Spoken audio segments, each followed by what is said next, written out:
गांधी जी का photo note पे क्यों है? Why do you think? मतलब हर देश में जो फोटो होती है वो एक ऐसे इंसान की होती है जो एक लंबे समय तक देश को नेतृत्व संभाला हो, एक मुश्किल दौर में, लंबे समय तक।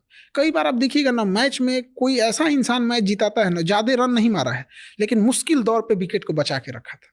तो गांधी वही खिलाड़ी था, मुश्किल दौर में बचा के रखा था। वर्ल्ड वॉर 1 के बाद उन्होंने जो संभाला यहाँ पे। और गांधी गांधी रहता तो मुस्लिम लीग बना ही नहीं रहता।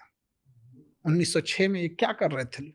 1916 में जब कांग्रेस और मुस्लिम लीग के बीच लखनऊ में समझौता हुआ तो सरदार पर ये बाल गंगाधर तिलक जी थे वहां पे, उनके उपस्थिति में समझौता हुआ। वहां पे एनी बेसेंट थी लखनऊ समझौता में।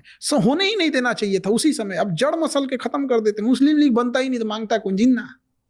अपने पैरेलल एक संगठन बना दिया। 1909 में मुसलमानों के लिए अलग निर्वाचन क्षेत्र घोषित कर दिए। कौन पागल था उस समय? उसको नहीं पता था कि आप एक एरिया अलग दे रहे हैं, कल को वो देश बना लेगा। यही चीज जब 1932 में इंग्लैंड में रैमजे मैकडोनाल्ड करना चाहता था, महात्मा गांधी वहां गए और टेबल पे मीटिंग चल रही थी, राजा बैठा था, प्रधानमंत्री बैठे थे, गांधी उठ के चले आए। और जब यहां आए तो लोगों ने पूछा कि क्या आए हैं, तो उन्होंने कहा कि मैं खाली हाथ आया हूं लेकिन देश के इज्जत पे बट्टा लगने नहीं दिया हूं। और 1909 में जब पृथक निर्वाचन दिया जा रहा था तो उस समय कौन गुनहगार था?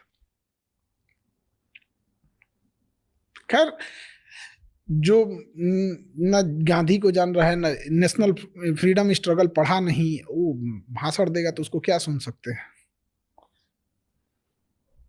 और सवाल उठाने वाले बहुत लोग हैं बिना पढ़े लिखे। सवाल तो लोग सीता मैया पे उठा दिए थे, तो गांधी जी क्या है?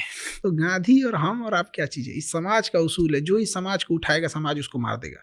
चाहे महात्मा बुद्ध को जहर देना हुआ हो, चाहे अब्राहम लिंकन को मारना हुआ, चाहे सुकरात को हो, चाहे ईसा मसीह को सूली पे चढ़ाना हो, या फिर इमाम हुसैन का कत्ल करना हो, या फिर गांधी को गोली मारना हो, या सीता मैया को अग्नि परीक्षा पे बैठाना हो, ये समाज उसी को उंगली उठाता है जो इसे सहता है। इस सब मामले में कृष्ण जी ठीक थे। इस सब मामले में सबसे ठीक ठाक है, दुर्योधन ज्यादा नहीं।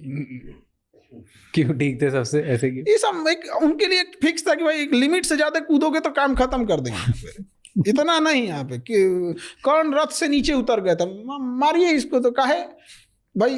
इंसानियत। जब द्रौपदी का चीरहरण हो रहा था तो इनका इंसानियत मर गया था। टिट फॉर टैट, ये सब चीजों में ठीक थे। आप कौन से किसको फॉलो करते हैं? हम सबको सबको। यहाँ एक इंसान जिस मोहल्ले में रहता है सबसे संपर्क बना के रखता है। वो पुलिस वाला है, पोस्ट ऑफिस में टीचर हैं, ये आईएएस है, एक जज हैं, और संपर्क बना के रखता है, बड़ा खुश होता है। तो फिर इतने बड़े बड़े भगवान से क्यों बैर लेना भाई? सबसे मिलजुल के रहो। कोई दिक्कत कभी आएगी तो खुल के बोल सकते हो। और क्या ये बताइए, अगर कोई क्रिश्चियन है वो वाहे गुरु से कहे कि हमारी मुसीबत में आप, मेरी मुसीबत है, हमें इस मुसीबत से निकाली, तो क्या कहेंगे? तुम क्रिश्चियन हो। इंसानियत सबसे बड़ा होना चाहिए, सर्वोपरि।